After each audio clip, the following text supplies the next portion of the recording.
So, this is the third episode of the Rappad Podcast, and right now we have Leftfield, an absolute Rappad legend.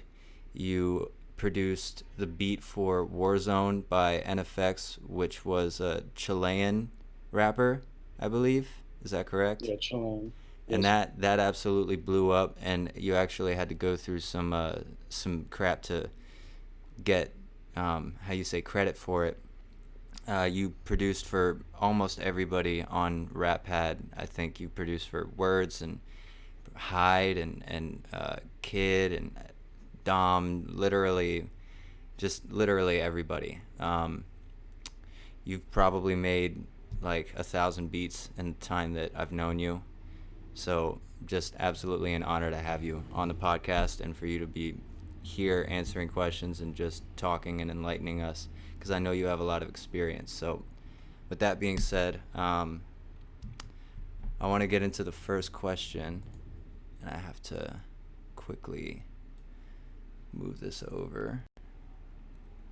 What inspired you to start making music? And I don't just mean like, because I know you're into MF Doom and these producers and rappers that kind of inspire you, and your influences are very clear. But I more want to know, like, how did that happen? How did you get into it?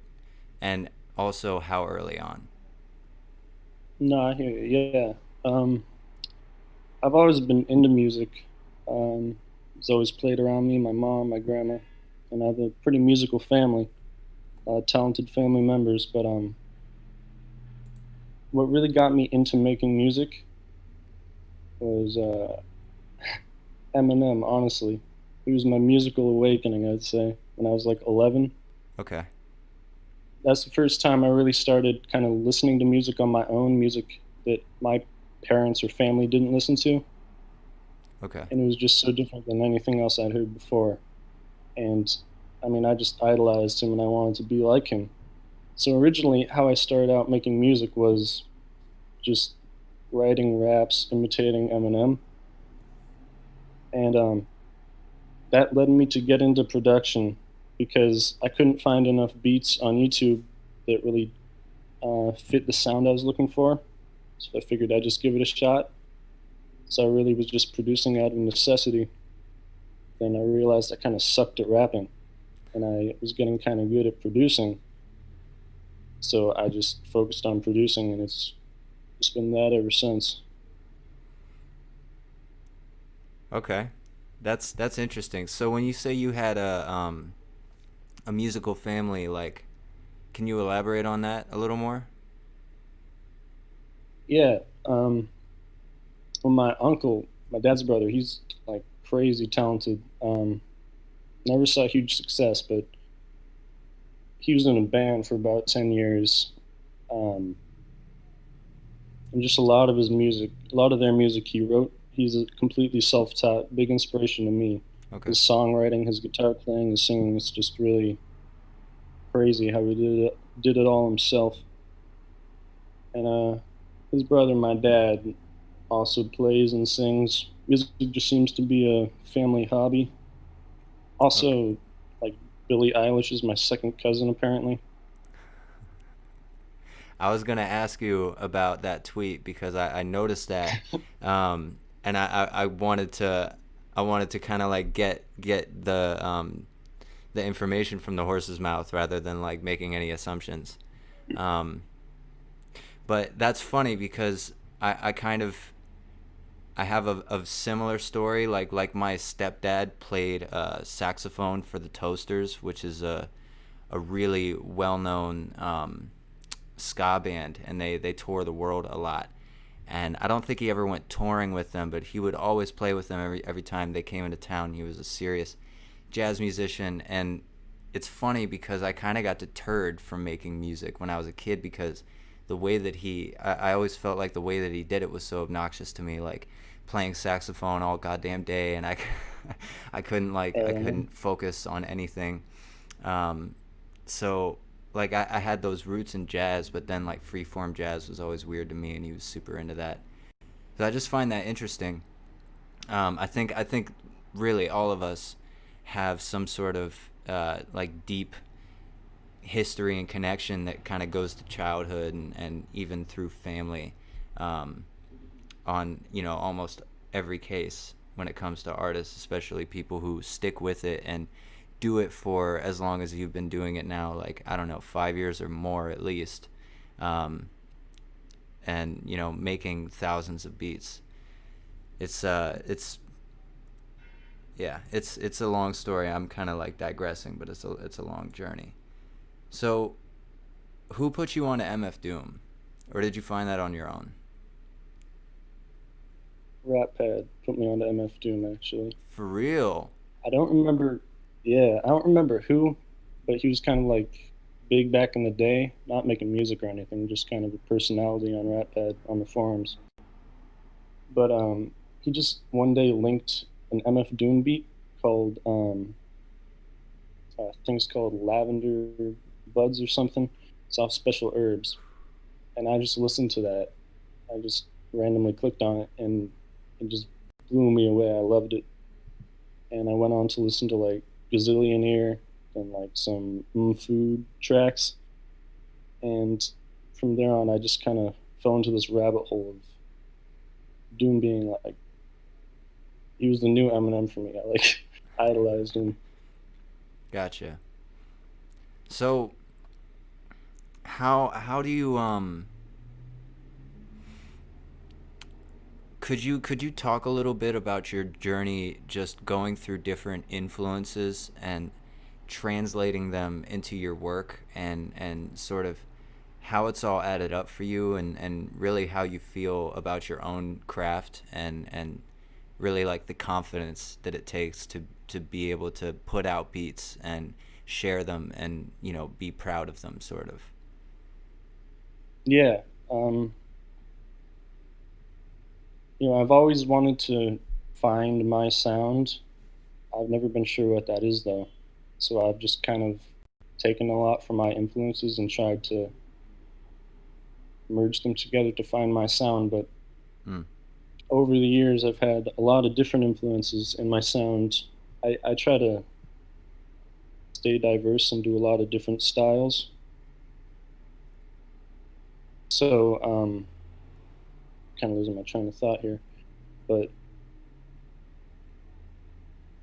I'm st- I'm still not sure what my sound is.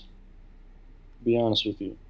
Well, I think we all are really subject to this, and especially if you do have shining moments where you feel like you've found a niche that more or less is yours.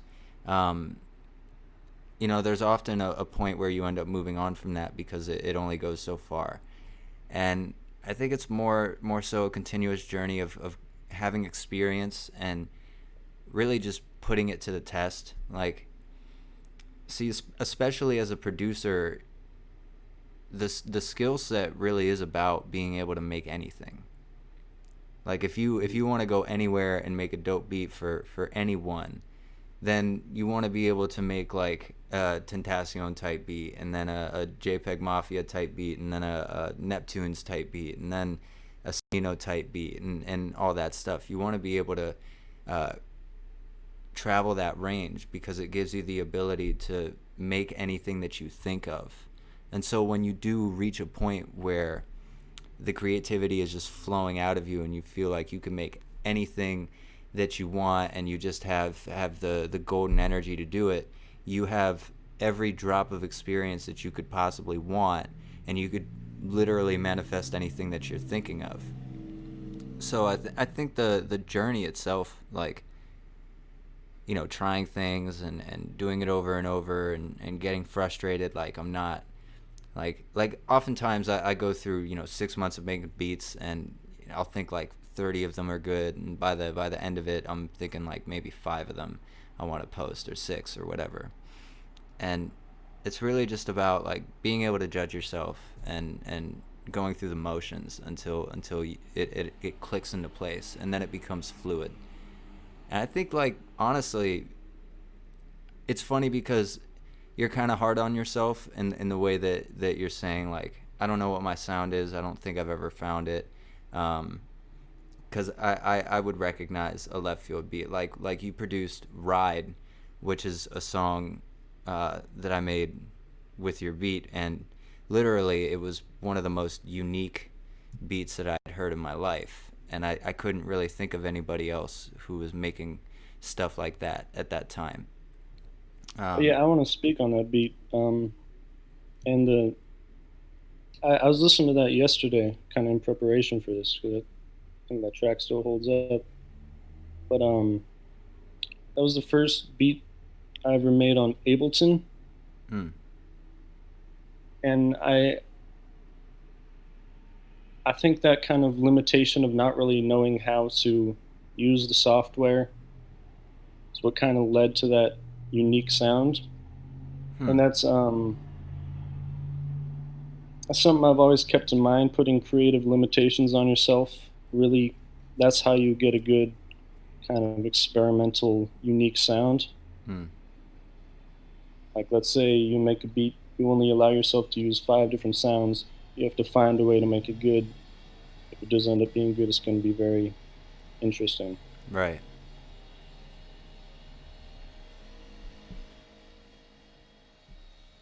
Right. Well, I actually, like, from experience, I completely agree. Is that very loud in the microphone? I hear it, but it's not too loud. I can hear you.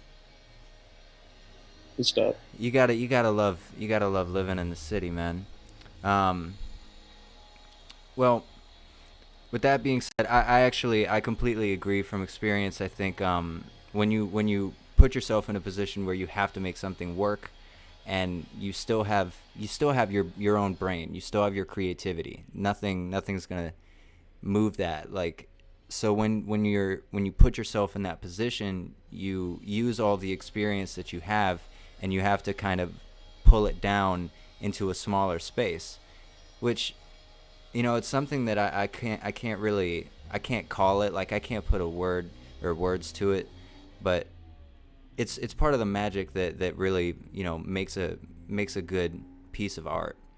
And that's really what we do at the end of the day. Like, all producers make, beats and all that stuff, but at the end of the day, what we're doing from our heart is, like, we want to make art, and everything that we're doing really leads up to, like, some bigger vision that we have.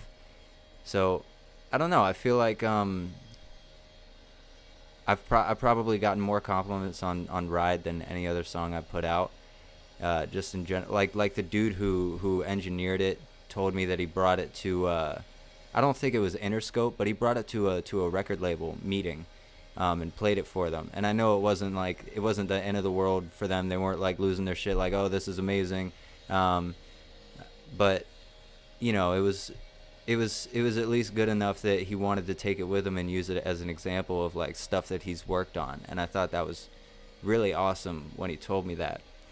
um, so when you were getting started, when you were just, calling yourself a rapper, like, at first, or calling yourself a producer, where did you see yourself taking it? Um, I mean, I guess I was a delusional little kid. I had visions of being the new Eminem or whatever. But Well, as a, I think the spirit of actually wanting that is, something that you have to cherish. And the irony, or not the irony, but the comedy of it, is that when you're a kid, you want to be Eminem, or you want to be 50 Cent, or whatever it may be. But when you get older, you want to be on that level, but of your own right. And not everybody even wants to be necessarily famous. Like, you can take Doom as an example of that. And he really doesn't want to be, in the camera's face. He doesn't want to. He sent doubles to some of his shows. I thought that shit was hilarious. Um, mm, but that being said, you've come this far. You've got all this experience. So where do you see yourself going from here? yeah, that's a good question. Um, if you asked me like a few months ago, I probably wouldn't know what to say. But recently, I've been thinking about really kind of branching out my channel and my brand, because that's something I've really been neglecting.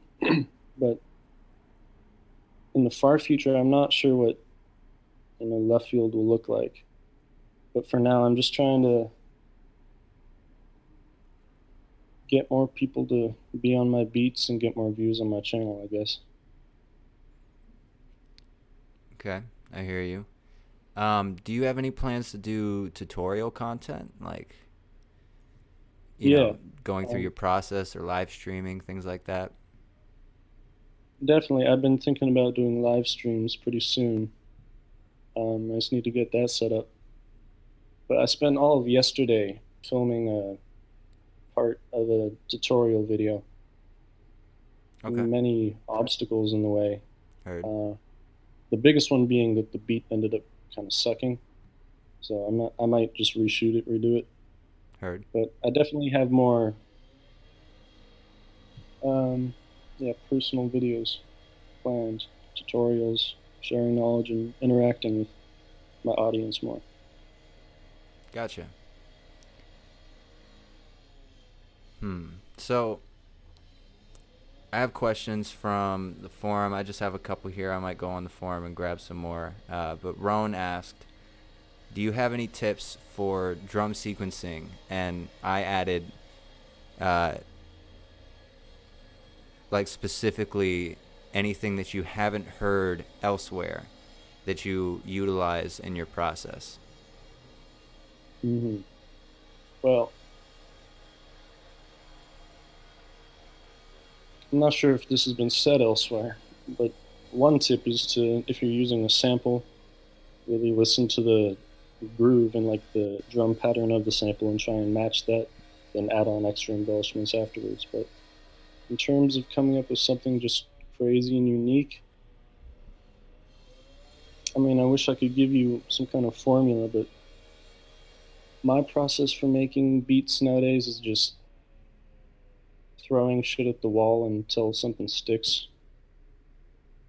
I mean, a lot of it is sound selection too. I just go through, find a bunch of just random weird sounds that would sound good, and I think it's important not to put too much pressure on yourself to make something good. Just try and branch out and make something unique. If it doesn't sound good, just don't get too attached to it. Drop it. Try something new. Heard. I think that's great advice.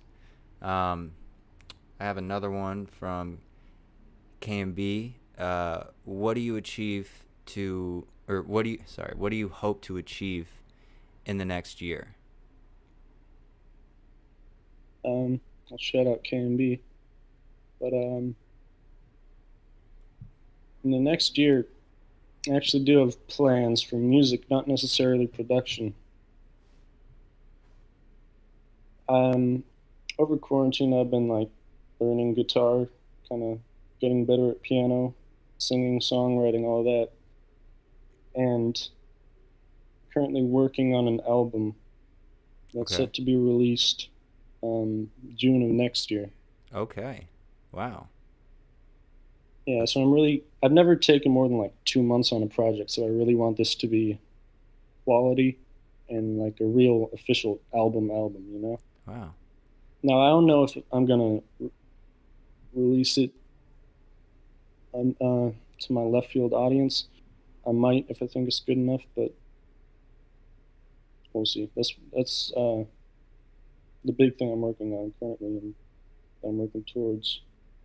Heard. Well, I completely got faith in you, and it's actually really exciting to hear that you're working on a real, like, full length project that you want to be proud of, because I know, like I said earlier, you have all this experience and all this technical ability, and especially you're a very creative person. So I imagine that whatever you put your mind to, even if you have to try it twice, try it 3 times until it clicks into place, I know that you're going to get it. Um, Outside of making beats, what do you kind of use your time for? Like, what are you into when it comes to absorbing content, watching maybe tutorial videos, or how do you keep your creative spark going? Yeah. Well, outside of making beats, I definitely do other music, but outside of creating and performing music, honestly, I don't do a whole lot. Just school, like watch TV and shit. But to keep the creative spark going, I mean, I'm always trying to listen to new music or old music I don't feel like I've listened to enough. Um, Listen to a lot of like Radiohead, Beatles, Velvet Underground right now. I'm just trying to pick up on the techniques and the sounds that I really want to incorporate into my music. Okay, it's awesome. Grab a couple more questions from the forum.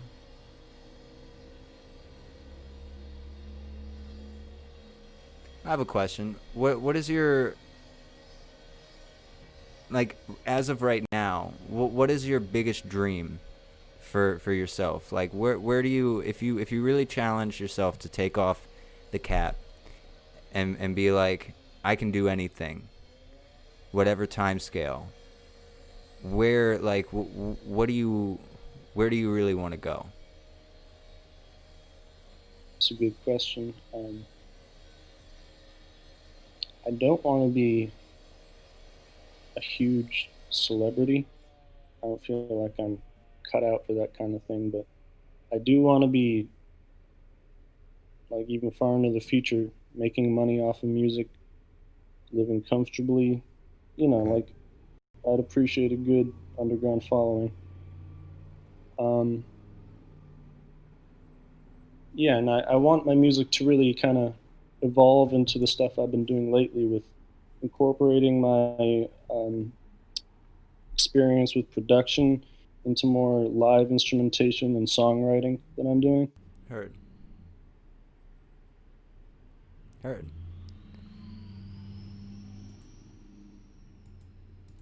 Just gonna grab a couple more questions from the board.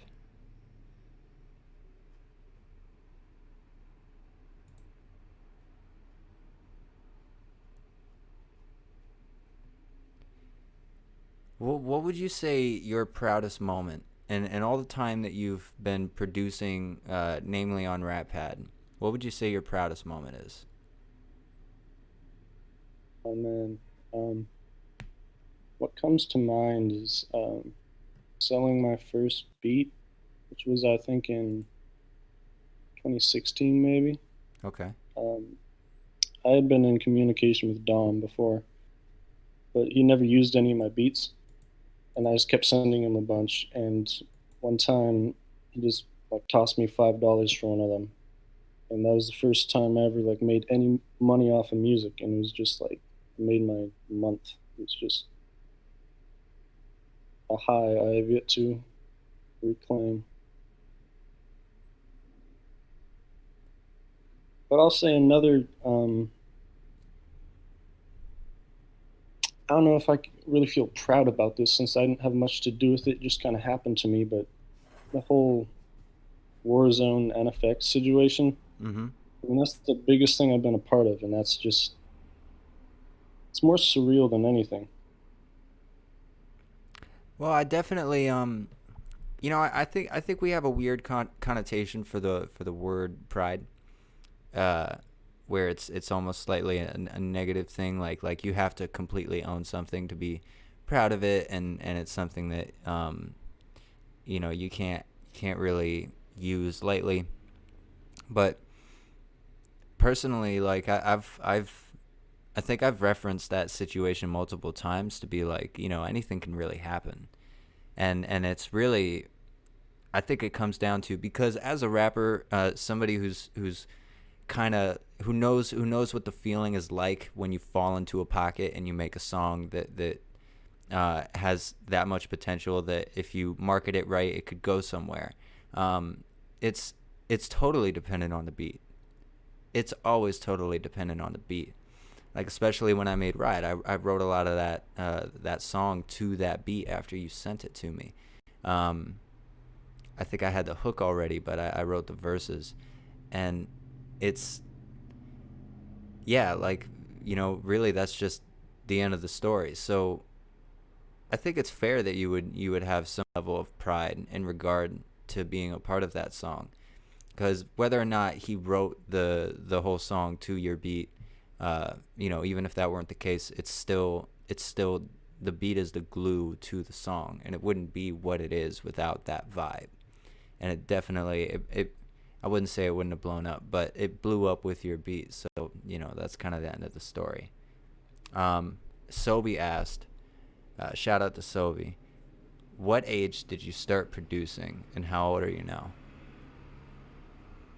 I started. I think I was 12 when I started, and I'm currently. I mean, fuck it. I'm turning 18 next month. Wow. Wow, that's awesome. Were there periods where you thought you were done with making beats? That's another one from Sobi. Shout out Sobi, but to a small extent, yeah. But I've always had these things that I just kind of obsess over. It used to be like painting or drawing or writing or making comic books or whatever. And those all lasted like maybe a year or two. And then I just slowly lost interest and found something new. And when I really went into music the same way, I expected it to go the same way and I just lose interest. And there have been times where I feel like I've just lost my touch. This doesn't happen so much anymore, but in previous years, I feel like I've just kind of lost it. Um, and that's me thinking that the time has come to find something else. But it always comes back in that kind of like passion, that flame or whatever that needs to make music or whatever. Definitely hasn't diminished at all. Got you.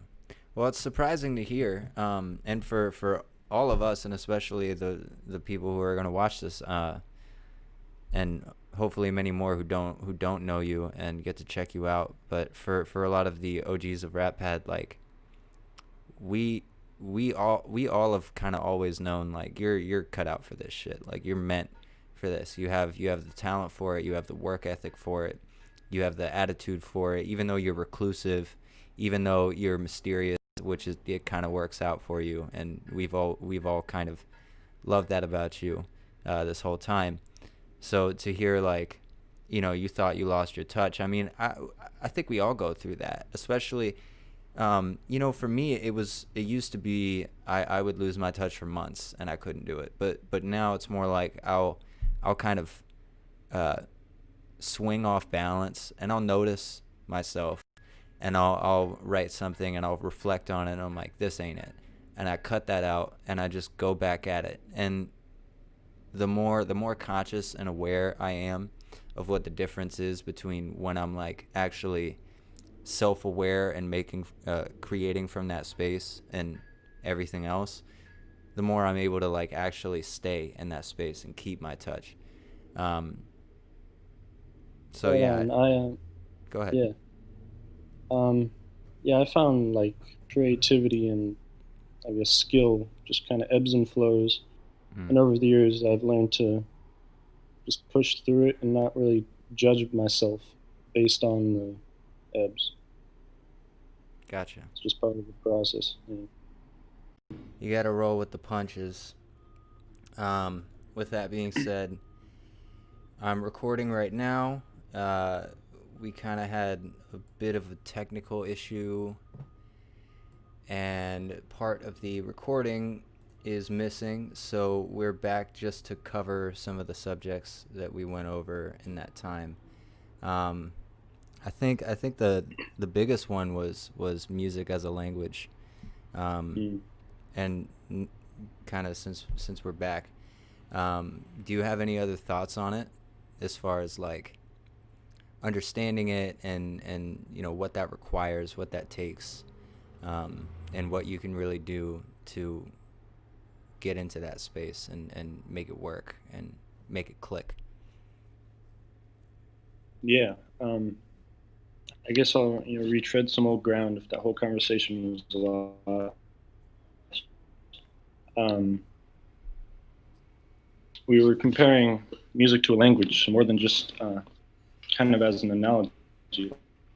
Like quite literally, it's something you got to be fluent in. For example, I speak a tiny bit of Spanish and I can hold a basic conversation with someone, but I'm not at all fluent. There's a certain experience you have to really understand the nuanced language to really express what you mean to say. Right between the lines, and that definitely applies to music. Um, and the just like how you have a thought you want to express with your words, you can just say it. You don't need to necessarily think about the words you're saying or how you're saying it. You just know how to say it. Right. I guess to that point, yeah. And we built up to the notion that ultimately that is the goal, to be so fluent that you can execute any idea in music the same way that you can execute any idea in words, which both are in the context of today. I would say they're a very nuanced set of skills, because people don't really talk about them like they're skills, right? Like we talk about being able to fix a toilet, being able to I don't know, like being able to fix a computer or drive a car, things like that. We talk about those as skills, but we don't really talk about like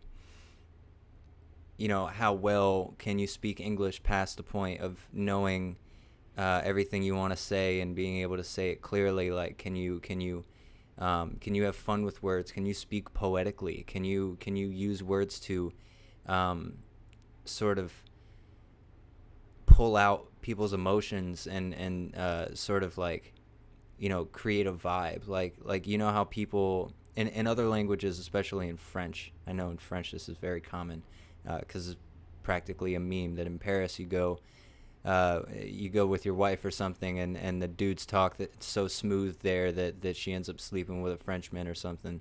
It's been a meme for a long time. So there's an art to the way that you use those sounds and words in general, that really goes beyond just knowing what you want to say.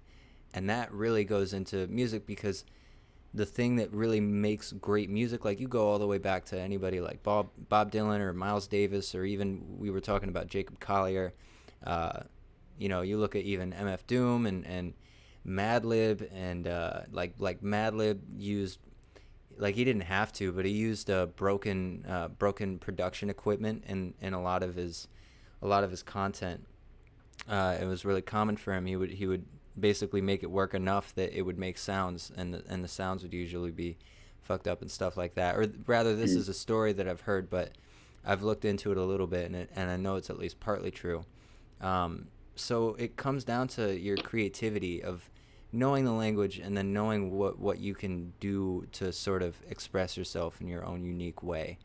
And there's a lot to be said about how far you can go with it. You can talk romantically, you can talk angrily, you can make everything you say profound if you're willing to dig deep enough into life and sort of translate it into something distilled and usable and digestible. So there's a lot to be said about the way that music is a literal language, and how you can actually use it in the same way that you use English, and treat basically every corner of who you are as sort of like a skill-based process, that everything has sort of no quality cap on it, and you can continue getting better almost endlessly, it seems. Definitely. I feel like everyone wants to know the secret on how to get good at music or anything really. And I've found myself asking this even when I know the answer, which everyone seems to know. They just want something else. I mean, the answer is you just got to practice. I mean, you need a certain amount of dedication, and you either have that or you don't. But you practice long enough at the language, you'll become fluent. And I personally have been, since I've been branching out into like songwriting and live instrumentation, I've been kind of getting into music theory a little bit, trying to really uh, sharpen up there because I've always been kind of adverse to it. I've been scared to that maybe it would lock what I do. It would get rid of my experimentation and uniqueness and just lock me in these rules I had to follow. But I don't think that's it at all. It's there's a saying like music theory is descriptive, not prescriptive. It just says what music is. It doesn't say what it has to be. You can break the rules, you can do what you want, but learning the rules, learning music theory, it's like learning the language. There's a math to it almost, Right. and becoming fluent in it. You can speak informally and still get a point across, but you still want to know how to speak correctly, I guess. If that's Right. the right word. Right. And with that being said, for people out there who don't know, and of course I'm not an expert on this by any term, I just, you know, I look into it a lot and I have been looking into it a lot recently. There's a literal math to the way that the scale, the harmonic scale, and all the other scales are made. And it's not like clean math. It's based on how music represents itself in the real world, and I believe it has to do with harmonics of any given sound. And when you understand, when you look into music theory, because I'm not going to break it down and be like, this is how it is, because I don't necessarily know. I could be slightly off with the way I'm describing it. But when you dig into it, you realize there's a specific way that it was built, that we're working with a system that was created to begin with, like it was laid down. This isn't how music has to be all across the universe. This is just how humans agree this tuning is perfect for what we're trying to achieve. So when you understand that, and you understand there's a format to it, and then you learn the format seriously, because I know myself and a lot of people don't take theory that seriously, because they're like, well, what do I need to know this for if I just need to know the notes and the scales and all that? Like, what do I need to know all the complicated stuff for, and the deep philosophical music theory? But it is important because it tells you that music is much deeper than just, a form of artistic expression. At that, it's something that uh, evokes emotion like flawlessly, and it does it in such a way that um, everything from the notes themselves to the mixing to the choice of the words of the vocalist and the inflections and the way that, if you got pitch bending or detuning or anything that you can think of, the way that all of that is executed is instrumental to the way that it manipulates the emotion of the listener. And the listener seeks out music that manipulates their emotions in a way that they're looking for. So no matter what music you make, the more talented you are at evoking that emotion and sort of nurturing it and turning it into something tangible for the listener, the more they're going to sort of like gravitate towards your work. At least that's kind of like my philosophy, or my observation so far, seeing everything that's happened between like Kendrick Lamar and J. Cole and all these other people, and what it sounds like when they make a great album and what it sounds like when they're just making something and it's not quite that magical, and you really can feel the difference. Um, but with that being said, uh, one thing you asked me that I remember was about um, like, what about virtuosos, and how you say, savants, people who do this fluidly and always have, and it just kind of comes to them. And it's interesting. One theory I have about savants is that when, because of the way that your brain takes in information, it can be in certain states where things happen faster or more efficiently.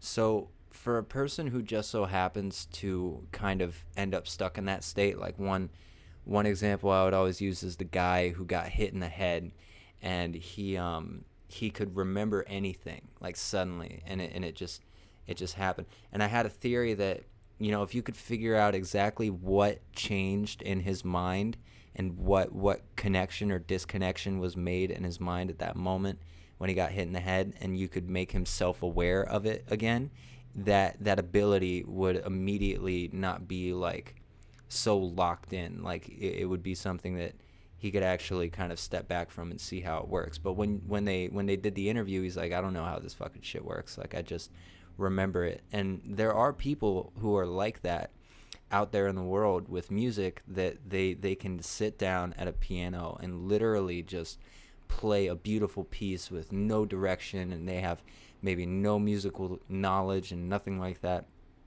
And I think it comes down to, again, um, upbringing, and I have a strange philosophy that life makes superheroes. They just don't have what we call superpowers, in the sense that they can fly and make buildings blow up and all this stuff. But there are people out there who are capable of things that just seem so natural and so profound, and they do it so easily. And it's not a fluke. It comes down to, like, you know, what is your what do you end up dealing with in life, and how do you end up dealing with it, I think. And the circumstances aren't the same for everybody, so some of us have to work harder, and we have to be conscious of everything as we do it. And that definitely means that you go through a lot more torture getting to that point. But then when you do get to that point, you fully understand how you got where you are, and you can actually share it with other people. Like when you fully understand how you became a virtuoso, then you can actually teach somebody to be a virtuoso. But if it's just part of you and you don't know how to explain it, probably the best you're going to be able to do is some basic piano lessons. But I doubt you're going to be able to, like, transfer your genius over to anybody. And there's something to be said about that. It's like, would you rather be able to teach the masses, or would you rather just make it easy and it's just a part of you? And I think maybe all of us have to ask that question for ourselves. Like, do I really want this to be easy, or do I really want to have, like, the payoff, the real payoff of having a profound experience as an artist and completely being present for it? That's an interesting perspective. I like that. Yeah, because I get a lot of satisfaction out of my progress as a musician. I mean, to be honest, when I first started out, the only thing that kept me going was delusion. I was, like 12 making beats, and they just sucked. But I thought they were amazing. I thought I was onto something here. So I just kept going. Then, I mean, still to this day, it happens. I look back maybe 5 months. I'm like, wow, I was a lot worse than I thought I was. And I guess that's the case for everybody. But um, it's gratifying to really see something bloom out of all of that, instead of having it there from the start. Hmm. Yeah, I agree. And I've said this about other things in life, I'm sure. That there's really something special to be said about doing it on purpose, rather than it kind of being, masked as an accident. Because I don't believe in accidents. I think because the word coincidence is literally coincidence, and to me that just means it's a cooperative incidence. So coincidence isn't actually quote unquote random. It's just two things in the world working together to make an outcome, or multiple things. And there's really no way to wrap your mind around the serendipity of everything that's going on in the world. But would you rather it be like, a flash of a moment and suddenly you're everything you want it to be, and who knows how long that'll last, or you take it step by step, and you sit down and do the work every step of the way, and when you get where you want to go, you have a full understanding of everything you have, and you can even take it further from there, especially because it requires vision to go further, and in order to have vision you have to be present in the moment. I think it's very hard to be present in the moment when things are so intense that, like, maybe you're famous, or like you look at people like Justin Bieber who have gone through God knows what, and imagine how hard it is to stay focused when you're in that state, and it all happened out of the blue for him. That's a great example. Whereas, like, for a person like Kendrick, he's put out classic after classic after classic and kept a level head, and he's been working from the same place since he was a kid, trying to make it, trying to be the legend that he sees himself to be, at the highest level deep in his heart. And there's it's a deep rabbit hole to go into, but it's definitely worth talking about. That, like,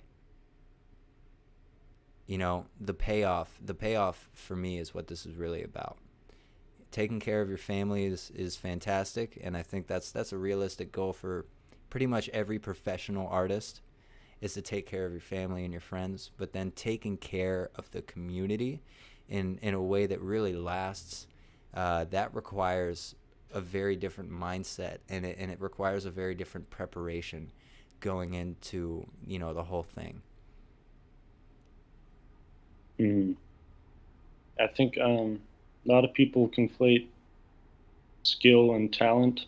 I mean, there maybe some merging there, but whenever they see some just very proficiently talented musician doing their thing, you hear, "Wow, they're so talented." In the sense of they were just born with this, ignoring kind of all the work that went into it. And I think that's both underselling the musician and the people who look up to those kind of people. Because if you hear, I know it's been the case for me, I look at people who are just so much better than I am, just doing the things I want to do.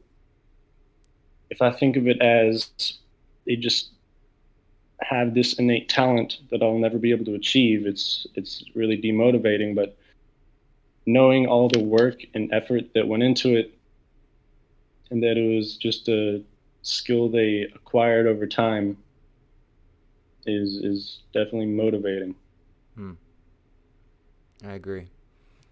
Another thing we talked about for a bit was the scene as it stands today. The the situation we're in with the internet is a lot more open than we really make it out to be. And I think one thing I didn't mention, that's really true for a lot of things in life, is that we have a tendency to be very negative about the present and act as if it's been worse than it ever has been. And the fact is, for Americans, and for Westerners, like people who live in the first world especially, I feel like we're spoiled, and we forget that just 70 years ago things were beyond god awful for a lot of Americans, and just for a lot of people in general, and that it's always been shaky.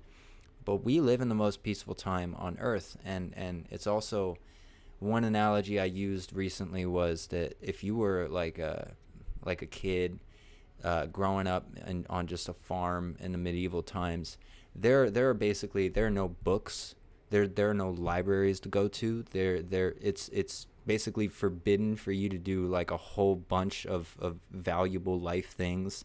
There are tons of people that you're not even allowed to talk to. You, like, the Library of Alexandria was burned down, and even before it was, people had to travel across the world just to come learn something.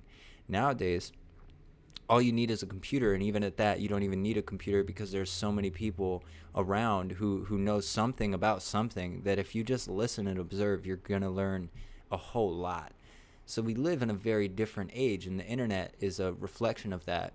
Because I mentioned that when it first started, there was a window where, like on MySpace, when Kid Cudi blew up and all this stuff, if you had decent music or great music, and you put yourself out there on the internet, the demand was so high and the market wasn't that crowded yet.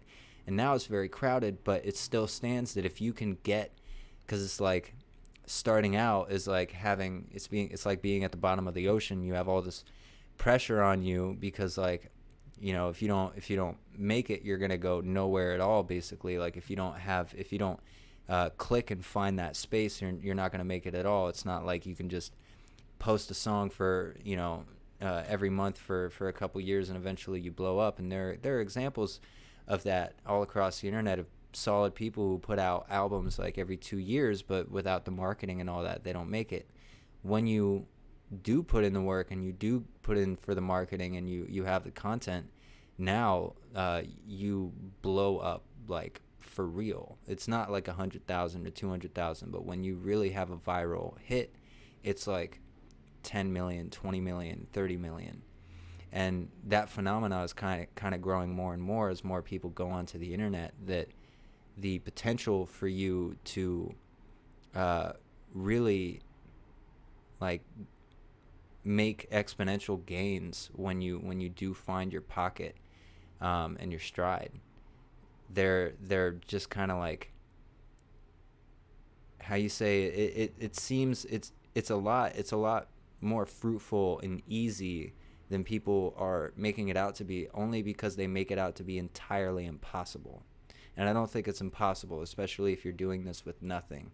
I don't think you need a 50 cent or an a XLR mixing board, if I think I'm saying that right, or like a bunch of beat machines and a keyboard and maybe like $1,000 in promotion budget. I think that if you're consistent and you're friendly and you're able to connect with people and you're willing to do that day in and day out and keep working, and you cover all the bases, even if it's just with your own two hands, you can make it. And not only can you make it, but you can make it to the top. And I don't think it was like that in the 80s, really. I think that there was kind of a turning point where we called out the labels, and suddenly all the artists realized that being independent is actually a doable thing with the internet.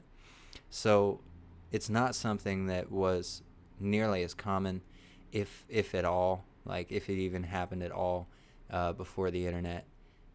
And Anthony Fantano brought this up on Needle Drop at some point, I think, that it's almost like there used to be a moat around success, and like, he didn't use these words, but I'm paraphrasing. There was like a moat around it, and at some point that just dissolved, like the wall or the moat or whatever it was separating us from being able to get there dissolved. And then it was just a question of kind of winning the social battle of who controls the people and who controls their attention and who's really in charge of what they like. And I think that's what record labels are putting in all their effort to do right now, is to constantly own what's cool and to pay top dollar for it, and have a say in what's going on in that circle. And as long as they keep doing that, they probably feel like they're not going to get knocked out of their position. But then you have people like Russ, who, while I don't like every song that Russ has put out, I do like quite a few.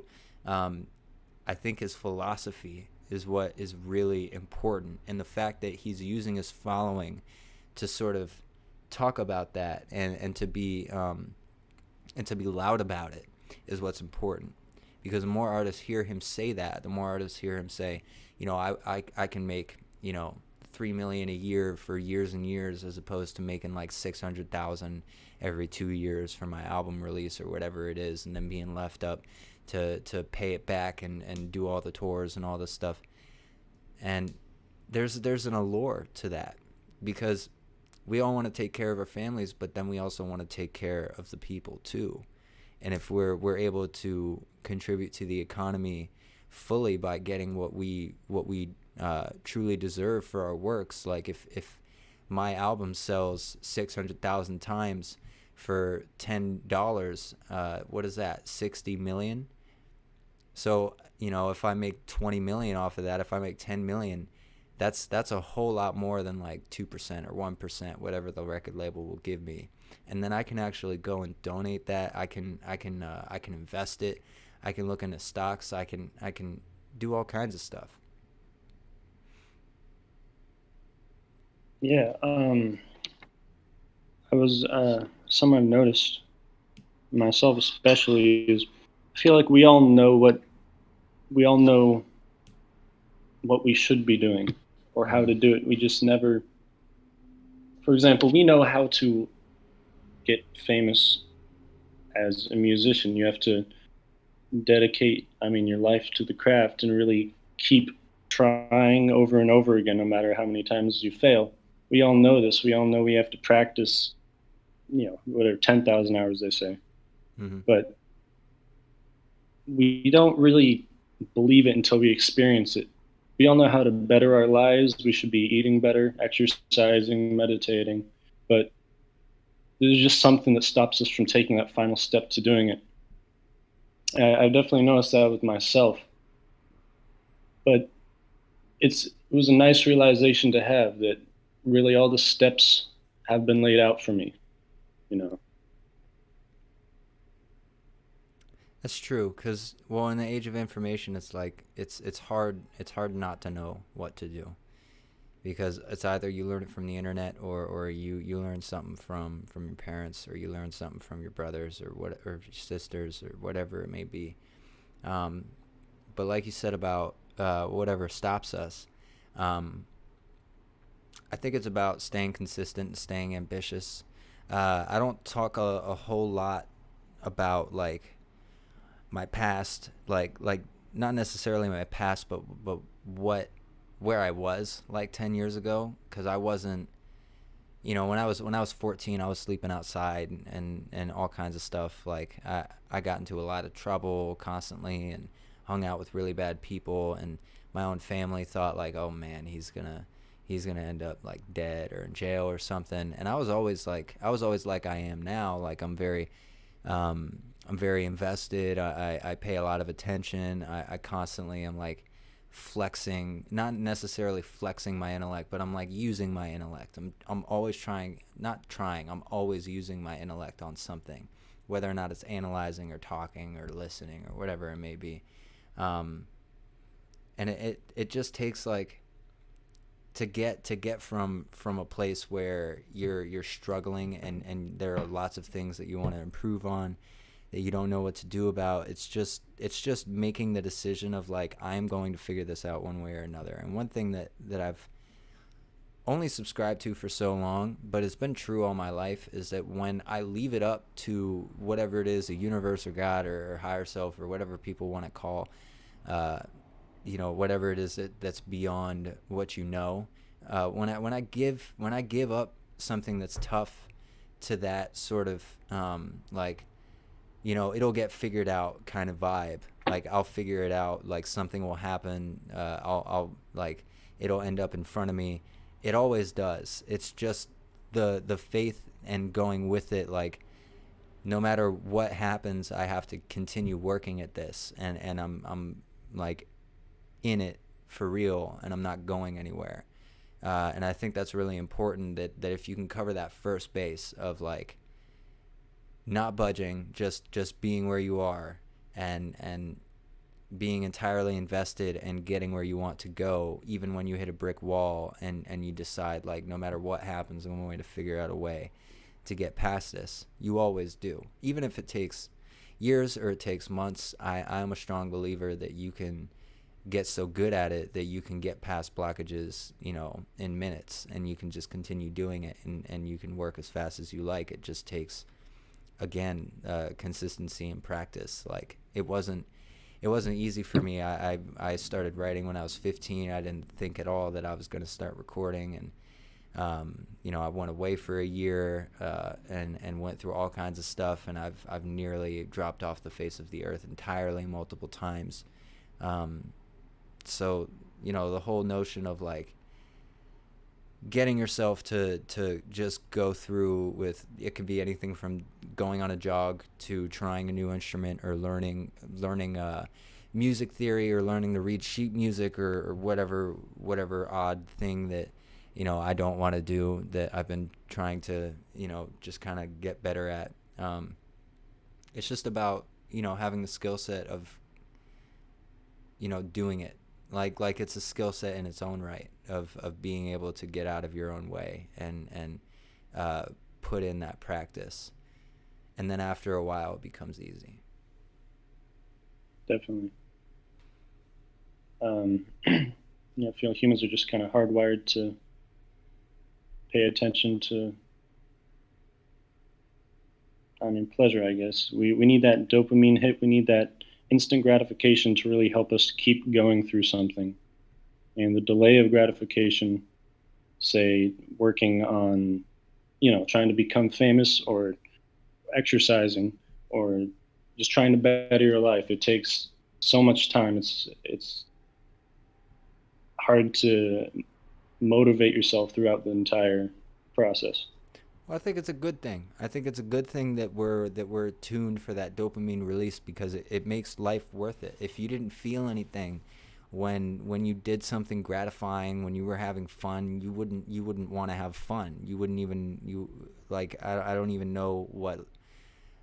I guess I kind of do. It would just be bland. It would be like, what would the point to anything be if there wasn't a chemical release to really make you feel it? So I think what it comes down to is, like, you have to learn to find a way to get that gratification from your craft, whatever it is that you want to do. And it's not always going to be like that. Like, my obsession with hip hop is just that great that anything I make, my goal is to make music that I can enjoy, and it has been that since the beginning. So there's that gratification of, like, when there's a song and I've made it and I've recorded it, I can enjoy it. And I feel that sense of like, yeah, I fucking made this, and I can make better, and I can keep working. And there's that gratification. There's the gratification of releasing something. There's the gratification of getting a mix master done. And there's the gratification of doing it yourself, which is something that you have to learn to love after a while. Once you learn, like, all the things that you can do and all the things that might go wrong and all the reasons why you might want to have full control over everything that you're doing. But yeah, kind of like lost my train of thought. It's not. I don't like using the word hard. Oh yeah, that it's good. It's a good thing that we get that dopamine release. I really do think it is, because when you learn to get that release from the thing you love doing and doing it in a healthy way, then it's really worth it, actually, because not only does it feel great to do what you do, but then you also get to do the most gratifying thing possible out of your options.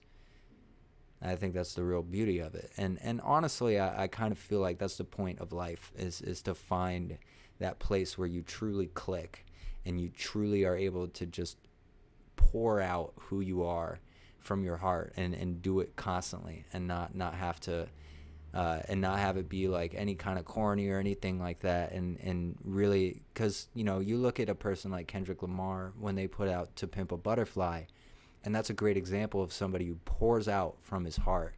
And that's exactly the kind of thing I'm talking about, is that I think the goal is to constantly live in that state where everything you do is like magic. And I don't know, I kind of have a personal philosophy that humans are just sort of evolving to that, and that really that's kind of like subconsciously what we've always wanted, is that we want what we want, and that it's kind of like self-instilled, and it's in its own right. And there's a whole process of realizing that sometimes what we want isn't really who we are, and we have to reimagine ourselves, and we have to change and all this stuff. But still, at the end of the day, like, we kind of all want the same thing, which is literally that we want to be artists, or we want to be carpenters. We want to have it be warm or cold or whatever it is. We want to have technology for this thing or that thing. We want to we want to try this new thing or whatever it is. That's really what, because if you go around the world and you listen to people, they're that's really the bane of their existence, is the inability to do anything that they want to do. And a lot of times our emotional response comes from that. Like, I know that I was very frustrated when I was younger because I wanted to be a video editor and I couldn't figure it out. I was just fucking ass at it.